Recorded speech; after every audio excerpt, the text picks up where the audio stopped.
అమెరికాలో చిందరవందరగున్న మీ ఇంటికి handyman cleaning plumbing services కోసం కాంటాక్ట్ ఇన్స్టా సర్వీస్. యుఎస్ లో ఎక్కడైనా ఎప్పుడైనా for instant bookings visit instaservice.com. జై హో భారత్ జై హింద్ అనే రీతిలో సరిహద్దుల్లో భారత సైన్యం విరుచుకుపడుతోంది.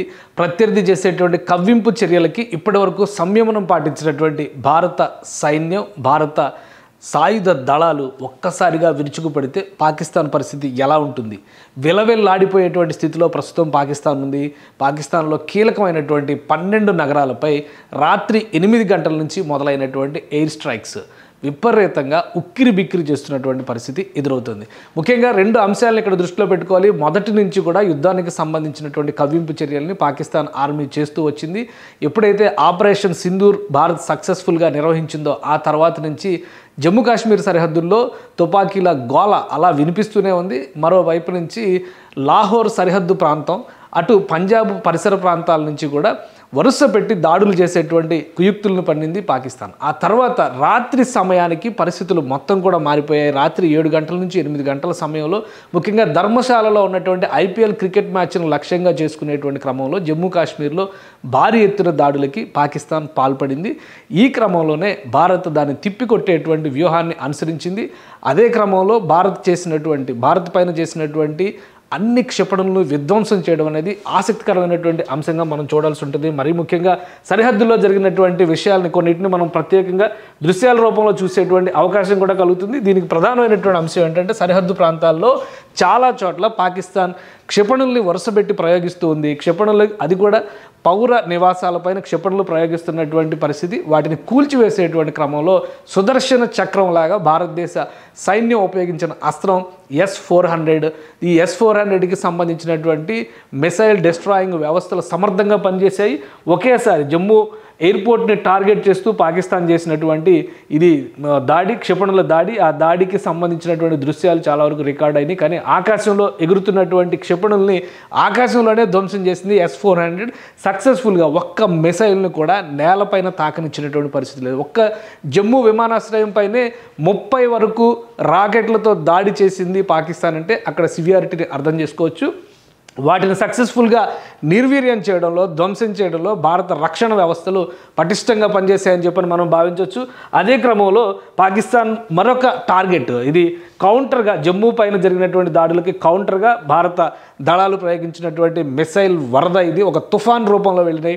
ఒకటి కాదు ఒక్కొక్క నగరాన్ని టార్గెట్ చేస్తున్నటువంటి ప్రయోగాలుగా వీటిని మనం చూడాల్సి ఉంటుంది. ముఖ్యంగా ఇండియాకి సంబంధించి ఎక్కడ కవ్వింపు చర్యలు జరిగినప్పుడు కూడా ఇది జైసల్మీర్ ప్రాంతంలో జరిగినటువంటి దాడి ఒకటి కాదు, వరుసగా దాదాపుగా 2500 కిలోమీటర్ల మేర పాకిస్తాన్తో ఇండియాకి బార్డర్ ఉంది. ఒకసారి దాన్ని కూడా అనలైజ్ చేసేటువంటి ప్రయత్నం చేద్దాం. ఇండియాకి ఉన్నటువంటి బార్డర్ని ఉపయోగించుకునే పాకిస్తాన్ విరుచుకుపడేటువంటి ఒక వ్యూహాన్ని రచించింది. ఆ క్రమంలోనే భారతదేశానికి సంబంధించినటువంటి సరిహద్దులో ఇక్కడ చూస్తే కనుక మనం క్లియర్ పిక్చర్లో చూస్తే ఇది గుజరాత్ నుంచి మొదలయ్యేటువంటి ప్రదేశాలు. గుజరాత్ నుంచి మొదలైతే కనుక ఇక్కడ జమ్మూ కాశ్మీర్ వరకు ఉన్నటువంటి సరిహద్దులు మొత్తం కూడా. అయితే ఇక్కడ ఆక్రమిత కాశ్మీర్లో ఉన్నటువంటి ఆజాద్ కాశ్మీర్ పరిసర ప్రాంతాల నుంచి చూసినా కానీ ఈ కింద పంజాబ్ దగ్గర నుంచి రాజస్థాన్ నుంచి గుజరాత్ వరకు చూస్తే కూడా దాదాపు 2100 కిలోమీటర్ల సరిహద్దు రేఖ భారతదేశానికి ఉంది. ఒక్క కాశ్మీర్ పైనే కాకుండా వరుస పెట్టి గుళ్ళ వర్షం క్షిపణుల్ని పంపించేటువంటి ప్రయోగం పాకిస్తాన్ నుంచి ఈ పంజాబ్ పైన కూడా ఎక్కువ ఫోకస్ చేసింది. ఈరోజు సాయంత్రం తర్వాత భారత ఆర్మీ రిటాలియేషన్ ఇవ్వడానికి అదే ప్రధానమైనటువంటి కారణంగా చెప్తుంది. ఎందుకంటే ఎమర్జెన్సీ మీటింగ్ జరిగినటువంటి సందర్భంలో ప్రధాని నరేంద్ర మోడీ కూడా ఈ అంశాలన్నింటినీ వివరించారు. ఈ వివరించిన అంశాలకి ఇది సరిహద్దు ప్రాంతాలకు సంబంధించినటువంటి ముఖ చిత్రం మ్యాప్కి ఒకసారి మనం పరిశీలించి చూస్తే కనుక జైసల్మీర్ లాంటి జనసమ్మర్దం ఉన్నటువంటి ప్రదేశాలు, ముఖ్యంగా రాజస్థాన్లో కీలకమైనటువంటి నగరం ఇది. ఈ పరిసర ప్రాంతాల్లో భటిండా ఈ ప్రదేశాలన్నింటిపైన కూడా అటాక్ చేసింది.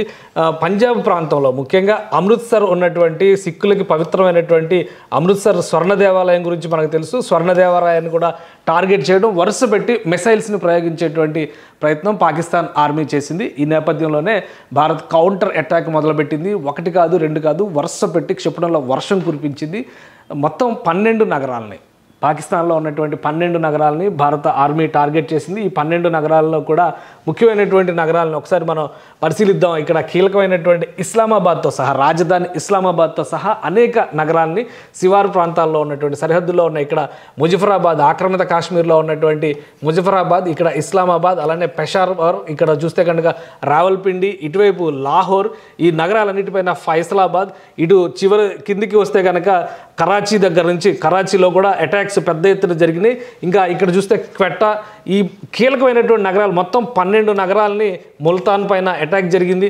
ఈ 12 నగరాలని కూడా భారత ఆర్మీ, భారత మిసైల్ వ్యవస్థలు టార్గెట్ చేశాయి. ఈ నగరాలన్నిటిపైన కూడా పెద్ద ఎత్తున దాడి జరిగింది. ఇంకొక విషయం ఏంటంటే ఈసారి ఈ ఆపరేషన్ సింధూర్ స్టేజ్ 2 అని చెప్పి మనం అనుకోవాల్సి ఉంటుంది. ఈ ఆపరేషన్లో త్రివిధ దళాలు కూడా పాల్గొనడం అనేది ఆసక్తికరమైనటువంటి అంశం. ఒక విధంగా ఫుల్ ఫ్లెడ్జ్డ్ వార్గానే మనం దీనికి అర్థం చేసుకోవాల్సి ఉంటుంది. ఎందుకంటే కరాచీలో అటాక్ జరిగినటువంటి క్రమంలో ఐఎన్ఎస్ విక్రాంత్ ఆపరేషన్ మొదలుపెట్టింది. అందరూ కూడా ఐఎన్ఎస్ విక్రాంత్ ఎందుకు మూవ్ చేసింది, భారతదేశం ఐఎన్ఎస్ విక్రాంత్ను ఉపయోగిస్తుందా లేదా అనేటువంటి సందేహాలు ఉన్నాయి. ఇక్కడ ఐఎన్ఎస్ విక్రాంత్ కరాచీ పోర్టు మొత్తాన్ని ధ్వంసం చేసినట్టుగా సమాచారం వస్తుంది. కీలకమైన 12 నగరాలు అంటే ఆయువు పట్టులు పాకిస్తాన్ కని భావిస్తున్నటువంటి ప్రాంతాలు అన్నిటిపైన కూడా భారత సైన్యం దాడి చేసింది. సమర్థంగా పాకిస్తాన్ చేసినటువంటి దాడుల్ని తిప్పికొడుతూ ఈ ప్రతి దాడుల్ని చాలా బలంగా చేసింది. పూర్తి స్థాయిలో అక్కడ ఉన్నటువంటి వ్యవస్థలన్నీ కూడా నిర్వీర్యమైనటువంటి స్థితిలో పాకిస్తాన్ ప్రధాని కూడా పరారైనటువంటి పరిస్థితి, సురక్షితమైనటువంటి ప్రాంతానికి తరలించేటువంటి ప్రయత్నం జరిగినట్టుగా తెలుస్తుంది. లాహోర్ నుంచి ఒక విమానం ద్వారా, ప్రత్యేకమైనటువంటి సైనిక విమానం ద్వారా బహ్రెయిన్ తరలిస్తున్నట్టుగా కూడా ఒక సమాచారం వస్తుంది. సో మొత్తం మీద పాకిస్తాన్కి ఇది కాళరాత్రిగా మనం చెప్పాల్సినటువంటి పరిస్థితి ఉంటుంది. ఒక ఆక్రమిత కాశ్మీర్ దగ్గర నుంచి మొదలైనటువంటి ఈ యుద్ధకాండ పూర్తి స్థాయిలో పాకిస్తాన్ అంతటా కూడా విస్తరించింది. మరొక ముఖ్యమైనటువంటి అంశం ఏంటంటే ఒకవైపు నుంచి భారత ఆర్మీ విరుచుకుపడుతుంటే స్థానికంగా బలూచిస్తాన్ నుంచి కూడా పెద్ద ఎత్తున స్థానిక నగరాల్లో పెద్ద ఎత్తున ప్రతిఘటన జరుగుతున్నట్టుగా సమాచారం వస్తుంది. ఒకవేళ ఇదే నిజమైతే కనుక తెల్లారేపాటికి పాకిస్తాన్ రూపురేఖలు మొత్తం మారిపోయేటువంటి అవకాశం ఉంటుంది. పాకిస్తాన్లో ఉన్నటువంటి నిరంకుశ ప్రజాస్వామ్యం పేరుతో ఉన్నటువంటి నిరంకుశ ప్రభుత్వాన్ని కూలదోయడం, అలానే ఉగ్రవాదులకి స్వర్గధామంగా మారినటువంటి ప్రాంతాలను ఎండగట్టేటువంటి పరిస్థితి వస్తుంది. వ్యూహాత్మకంగా భారత ప్రధానమంత్రి అలానే భద్రతా సలహాదారు అజిత్ దోవల్ కీలక భేటీ నిర్వహించారు. మరోవైపు నుంచి కేంద్ర హోంమంత్రి అమిత్ షా సరిహద్దు రాష్ట్రాలు, పాకిస్తాన్తో సరిహద్దు కలిగినటువంటి రాష్ట్రాల డీజీపీలతో వీడియో కాన్ఫరెన్స్ నిర్వహించారు.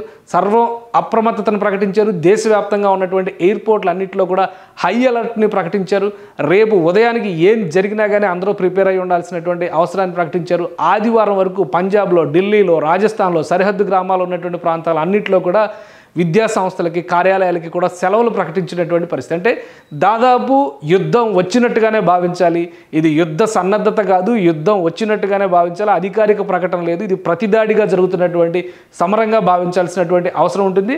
మరొక ముఖ్యమైనటువంటి అంశం ఏంటంటే ఈ ప్రాంతాలపైన దాడులు జరుగుతున్నటువంటి విధానం, అక్కడ ఉపయోగిస్తున్నటువంటి ఆయుధ సామాగ్రి కూడా నేరుగా లక్ష్యాన్ని ఛేదించే విధంగా భారత సైన్యం ప్రణాళికలను సిద్ధం చేసింది. మొత్తం కూడా టెక్నాలజికల్ వార్ఫేర్ మాత్రమే నడుస్తుంది. ముఖ్యంగా జమ్మూ కాశ్మీర్లో ఉన్నటువంటి వైష్ణోదేవి ఆలయం దగ్గర నుంచి జమ్మూ విమానాశ్రయం వరకు పాకిస్తాన్ పెట్టిన ప్రతి టార్గెట్ని కూడా ఇండియా ఛేదించింది. ఇదొక సక్సెస్ఫుల్, ఫ్రూట్ఫుల్ వార్ఫేర్గా మనం విశ్లేషించాల్సినటువంటి అవసరం ఉంటుంది. భారత రక్షణ వ్యవస్థలు సమర్థంగా పనిచేశాయి. ప్రతిదాడి చేయడంలో అంతకంటే సమర్థంగా వ్యవహరించగలిగాయి. శత్రువు బెబ్బోలెత్తి పలాయనం చిత్తగించే విధంగా ఈ ప్రణాళికలన్నీ కూడా అమలు చేసినట్టుగా కనిపిస్తుంది. సో ఉదయానికి పరిస్థితి ఎలా ఉంటుంది అనేది పక్కన పెడితే పాకిస్తాన్ చేస్తున్నటువంటి వికృత చేష్టలన్నిటికీ కూడా ధీటైన సమాధానం చెప్పడంలో భారత సైన్యం, భారత ప్రభుత్వం సక్సెస్ అయిందని చెప్పని మనం భావించవచ్చు.